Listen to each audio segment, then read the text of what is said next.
Yep, I can hear you now.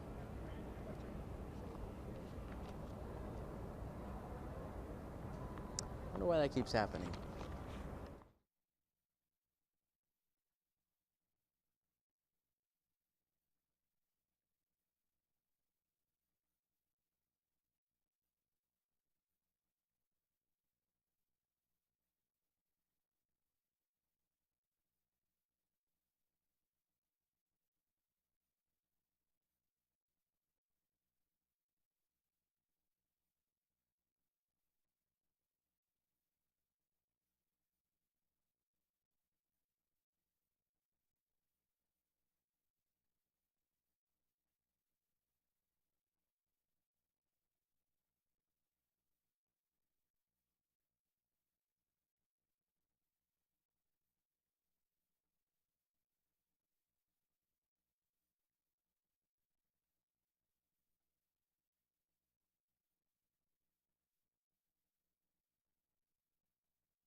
People were everywhere, cars were everywhere. We couldn't be happier with the outcome.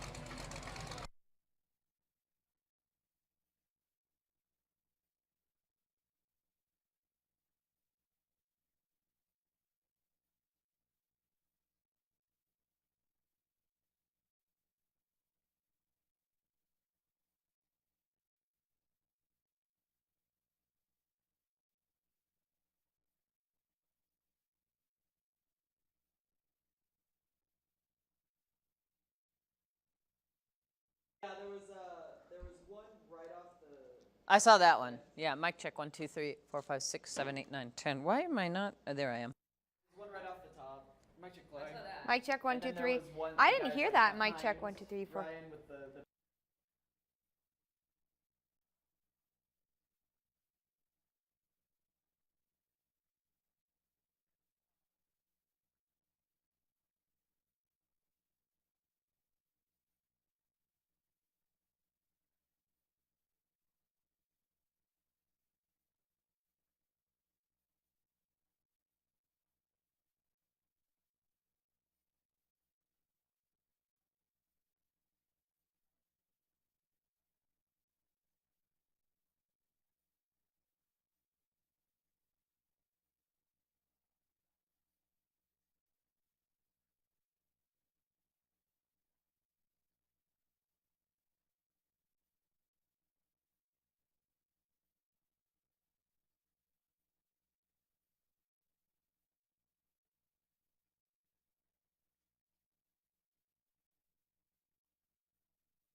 This is Channel 2 News, coverage you can count on. People were everywhere, cars were everywhere. We couldn't be happier with the outcome. Not only did Hot August Nights wrap up its festivities today, but it was also the final day for one of the event's organizers. That story tops Channel 2 News at 6:30. A big finish for Hot August Nights, which wrapped up with a parade through downtown Reno today. Ryan Kennedy joins us live from downtown, where things are starting to get back to normal. Ryan? That's right, Jen. Portions of Virginia Street are opened back up to the public, and it also seems a lot quieter down here. But it was certainly a different story earlier here today when Hot August Nights held their grand finale parade right here in downtown Reno. We go out with a bang. This parade is probably one of the greatest days during Hot August Nights. Executive Director Tony Marini loves everything that comes with Hot August Nights.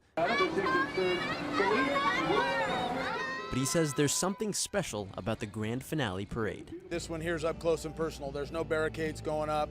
There's no burnouts. There's no anything like that. Today's a family day. And the families that were on hand agree that this parade was unlike anything they've ever seen. This is one of the biggest I've seen. Very nice. I'm pretty amazed. Yeah, it's incredible actually. Not like this, not this big. This kind of blows away all other car shows. Nearly 500 volunteers lined Virginia Street, saying goodbye to over 5,000 attendees in their beautiful classic vehicles. Marini says this parade is held as a way of saying thank you to all of the volunteers and car participants. A great day of us giving back to them, saying thank you for taking time out of your life and being a part of our special event. After 5 years on the job, today marks Marini's last day as the Hot August Nights Executive Director. But even though he won't be returning for the 2016 event, organizers are already planning for next year's 30th anniversary. Mike Wan, our new executive director, will take over tomorrow morning, and you know, we've spent the last 3 months together, and he's got great ideas, and I think he's going to do a wonderful job moving this organization and this event in the right direction. I also spoke to the president of the board of directors at today's parade, and he says many of the participants from this year's Hot August Nights have already booked their hotel rooms for next year's event. Covering Hot August Nights live in downtown Reno, Ryan Canaday, Channel 2 News. That's very good news. Thanks, Ryan. Also at Hot August Nights this weekend, the Barrett-Jackson car auction made its last sale yesterday. 232 vehicles were sold, not a single car left unbought, raking in $9.5 million and over $400,000 raised for charity. Those organizations included Special Operations Warrior Foundation, Ride to Recovery, the Foundation for Exceptional Warriors, High Fives nonprofit, and Transforming Youth Recovery. The top 5 vehicles sold brought in around $150,000 each. Take a look at this. This 1967 Chevy Corvette 427 convertible was the top seller at $214,500. The Barrett-Jackson auction and Hot August Nights hosted the popular Barrett-Jackson Cup last night. One car was awarded the Best in Show, while 5 custom cars received honors as well. The Barrett-Jackson Cup isn't awarding prizes to custom cars like many of the other Hot August Nights events. This competition is for top-of-the-line custom cars. It's completely customized, so it's they might take a classic body and just make it totally radical. They put a new engine in it. A lot of things are handmade, which is what makes them incredible. So who stole the show? Randy and Lisa Wilcox were proud owners of the 1962 Chevy Bubble Top that went home with the grand prize. They weren't present last night, but the builders of the car, Andy and Annalise Leach, were, and they were with Cal Automotive Creations. They say they're very proud of the victory. Their crew put a lot of time and effort into the car. We have roughly 2 years in this car, and like I said, it's a passion, and it's an art form with automobiles. He tells us the car started out as just a drawing, and from there, every choice they made centered around dialing into the quality of the original car. This is the 3rd year the Barrett-Jackson Cup has come to Reno, and the crowd say they'd like to see them back next year. Now, here's Chloe Beardsley's first look at the Pinpoint 2 forecast. Well, I've got some not so great news for you. Winds are starting to shift again, and it looks like we are starting to see a little bit of that haze back in the forecast. You can see right here live from our Tahoe cam. Haze filtering in right around the lake this evening, and we are starting to see a bit more cloud cover in Reno right now. Here's a look at your current sustained winds just out of the west and northwest, and due to fires burning in California, that's why we could potentially see some of that additional haze and smoke in the valley. Quick look at your temperatures right now, and as we take a brief look outside, we are seeing some thunderstorms develop around the region for tonight, mostly south of us, just south of Lake Tahoe near Johnson Lane and Smith Valley. You can see it right there, and overnight tonight, we're actually going to see a very slight chance of seeing thunderstorms develop over the Reno and Tahoe area. I'll tell you more about that coming up on Channel 2. Thanks, Chloe. In this past legislative session, a law was lifted that prohibited commercial wineries in Clark and Washoe counties. And today, the Nevada Vines and Wines group hosted a backyard winery tour and tasting right here in the Reno-Sparks area. The grapes they're just starting to turn color. Participants were given a map with 9 local homes ready to open their doors and share what they've grown. We planted just 2 vines in 2004, and then in 2005 we have 86 vines now. Joe told us they bottle about 12 to 15 cases of wine every year for friends and family to enjoy. This was the 2nd event held by Nevada Vines and Wines. They say they're grateful the new legislation allows these homeowners to sell the wine they grow. I hope this encourages other homeowners to grow their own wines and participate in this now that we can do this. If you'd like to learn more about Nevada Vines and Wines, just head to our website for a link. Lots of parents are stocking up on school supplies for tomorrow's first day of school in Washoe County. Retailers have some advice for last-minute shoppers. I would suggest to all those parents out there, just get in as soon as you can. Right now we have a plentiful supply of all the school supplies that you need. However, that does diminish throughout the day, and even by tomorrow there's going to be certain items that are sold out. They also say designer or less generic looking items are the first to go because kids often want to make a splash on the first day of school. Whether you're looking for a cool new backpack or a pack of No. 2 pencils, retailers say they've stocked up to help you get everything you need to make the first day of school great. There's a chance of thunderstorms in the forecast. I'll tell you when, coming up on Channel 2. But first, we'll take you to another classic show, this time at Lake Tahoe. That story coming up next. You're watching Channel 2 News at 6:30 with Jennifer Burton, sports with Dallas Kolodny, and Chloe Beardsley's Pinpoint 2 forecast.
Not all the classics cruised the streets this weekend. Some nostalgic boats took to the waters of Lake Tahoe for the annual Concours d'Elegance. Jack Sutton talked to one North Shore resident and has the story of Tango, the runabout, in tonight's Nevada Backroads.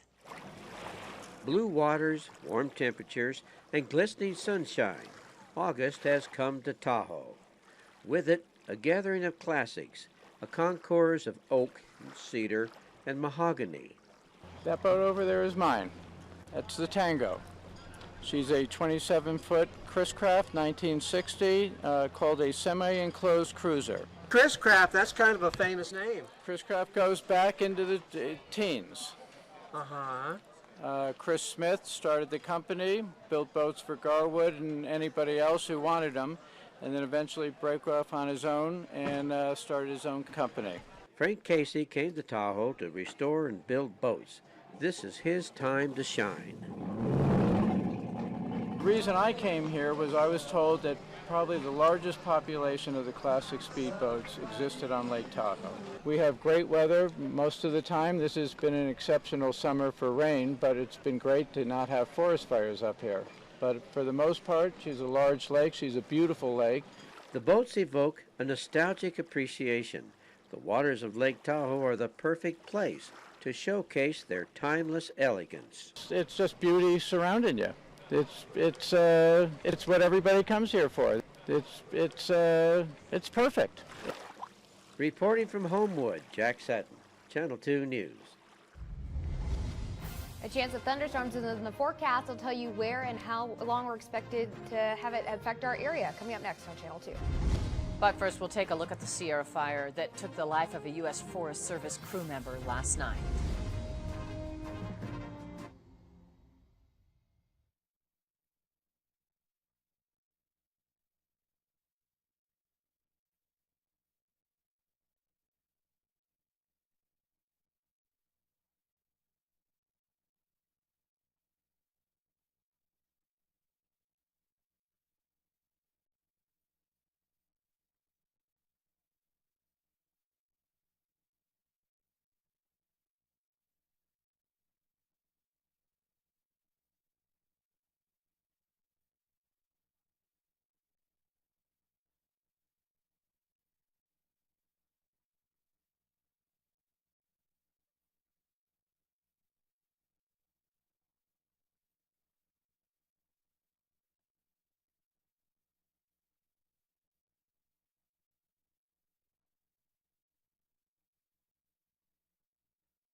We have more information tonight about a firefighter who died of injuries he received fighting a fire near South Lake Tahoe yesterday.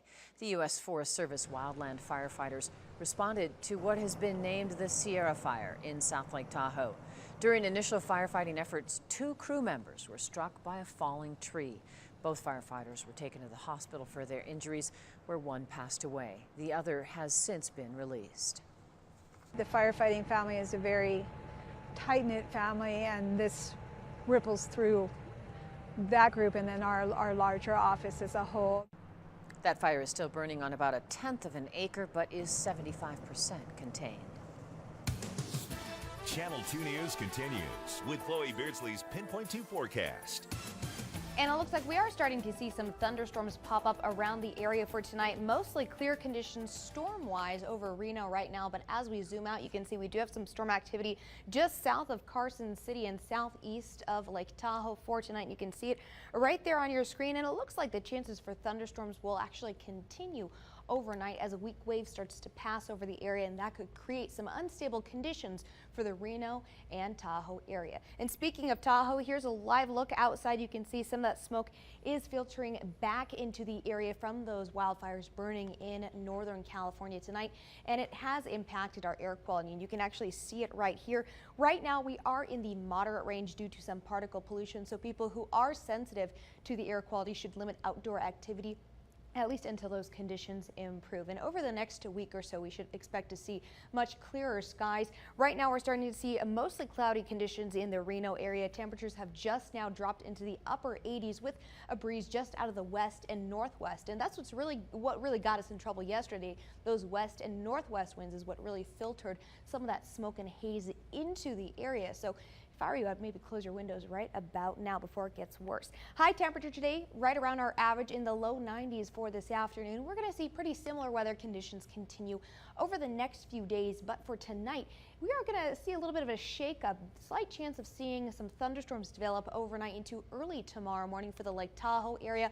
Also, same kind of scenario can be expected for Reno and Sparks, with temperatures dropping down into the upper 50s overnight. The culprit for that is a weak wave that is going to pass over the area, and that's just due to a low pressure off the coast. And as we take a closer look at our satellite map, we're actually going to look at the future cast, where you can see that very weak wave. Like I said, overnight for tonight, you can see it right there on your screen, creating some unstable conditions, and that could potentially prompt those thunderstorms to develop overnight and into tomorrow morning. Now, it is a very slight chance that we will actually see those thunderstorms develop, but it's better to let you know about it than have it catch you off guard, right? Here's a look at your temperatures for tomorrow. We're looking at 70s and 80s for your mountain highs. Temperatures all around the region will be pretty similar compared to the weather we've seen today and the day before, slightly cooler in some areas. 70s and 80s expected for your highs around the Lake Tahoe area, upper 80s to low 90s for your highs projected in the valley. So pretty similar, couple degrees cooler than what we typically see for this time of year. And as we take a look at the next 7 days, like I mentioned, the weather overnight tonight is going to keep us on our toes just for a little bit. And like I mentioned, slight chance we're going to see those thunderstorms and showers develop. Just keep an eye out for it. And other than that, we are going to see pretty calm weather conditions continue for the week ahead, with those temperatures in the upper 80s, and then looks like making it into the low 90s by the next weekend. But lots of sunshine across the board. Maybe after tomorrow, wash your car. Okay. Thanks, Chloe. Today was a sad day in sports. NFL legend Frank Gifford has passed away. We'll take a look at his legacy after today's sports highlights. But first, we'll have highlights of the final round of the Barracuda Championship.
Now, here's Dallas Kolodny with Channel 2 Sports.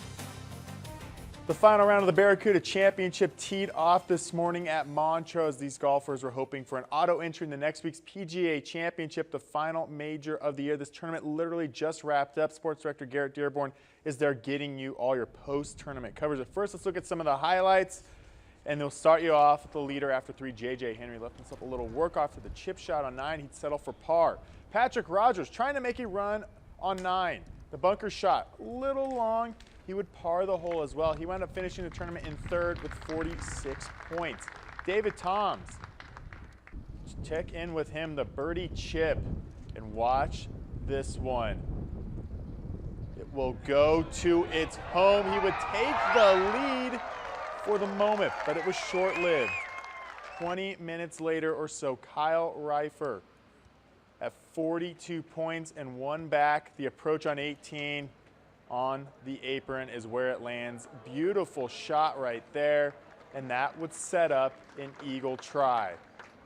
An eagle try, and he would raise the fist and drop it in. He'd go to the clubhouse, the leader with 47 points. J.J. Henry would birdie 18, send it to a playoff, and on the second playoff hole, Henry would eagle to win the second time the Barracuda Championship. It literally just ended. We'll have highlights and post-tournament coverage for you tonight at 11. As for the rest of the golf pros, they were at the WGC Bridgestone Invitational in Akron. Bubba Watson, he shot up the leaderboard today, knocks down the birdie putt here on 10, but he finishes second at 9 under par. Justin Rose shared the lead with Jim Furyk after 54 holes. Despite Rose's birdie here on 9, both Rose and Furyk finished with +2 for the round and a tie for third at 7 under. As for the winner, well, it's from Ireland. Shane Lowry shot at 4 under for round 4, wins the Bridgestone Invitational at 11 under for the tournament. Well, the Reno Aces were looking for a split with Mariners affiliate Tacoma. Nick Buss got things started right with this leadoff solo shot in the first. 1-0 Reno. Tacoma, though, would score 4 in the second. But in the third, Danny Dorn says and bye to that one. 3-run shot to even the score, but Tacoma exploded for 13 runs today. They win 13-6. Aces have Monday off. They'll return to Aces Ballpark on Tuesday, face the Salt Lake Bees for another KTVN 2 for 22 Tuesday. Giants and Cubs from the Windy City, and this is called helping your own cause. Cubs starting pitcher Jake Arrieta sends one deep to right, hits the Under Armour sign. He protects his house.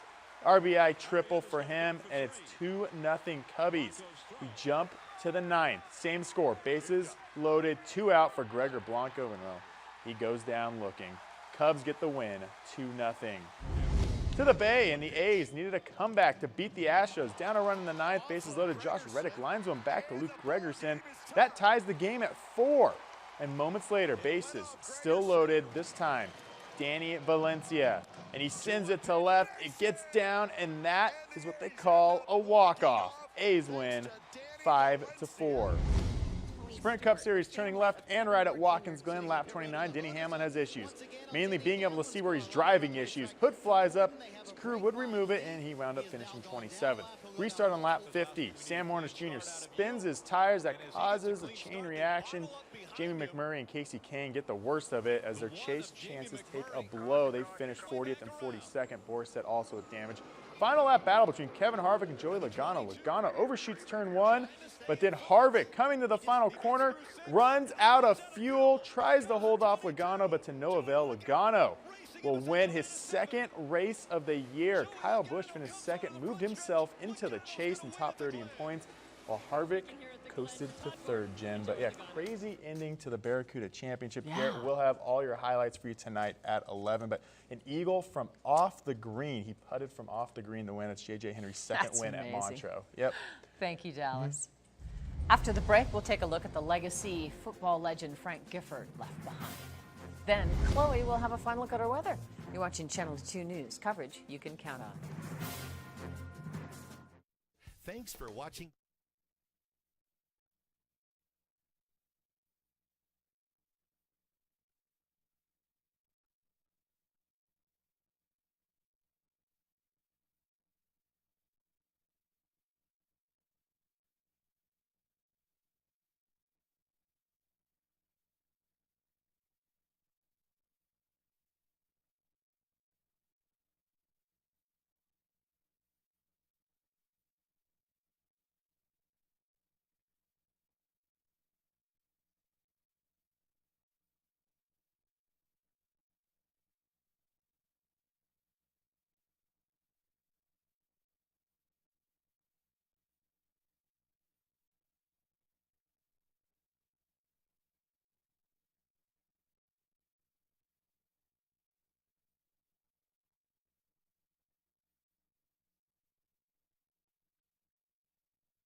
NFL legend Frank Gifford has died. The former player and TV commentator passed away Sunday morning at his Connecticut home.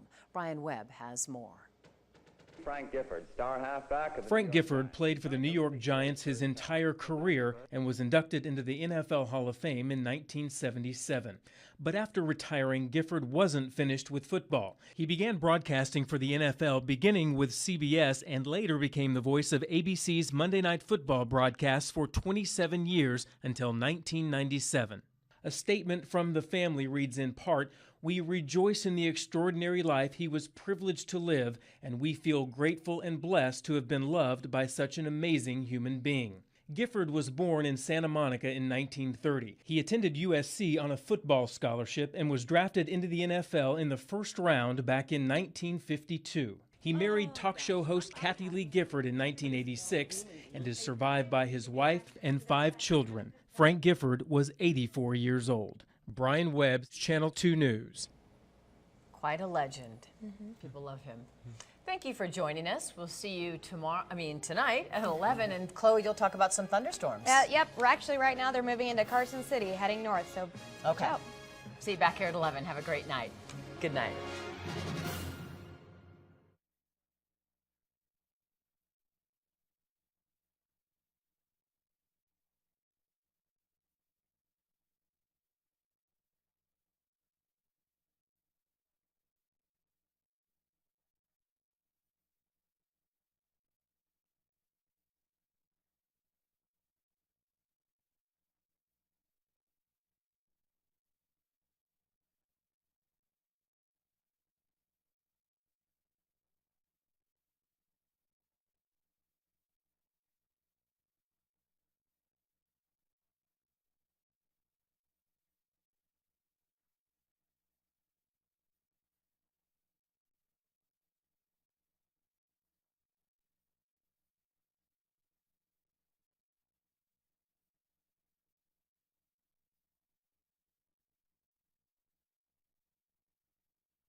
Mic check 1, 2, 3, 4, 5, 6.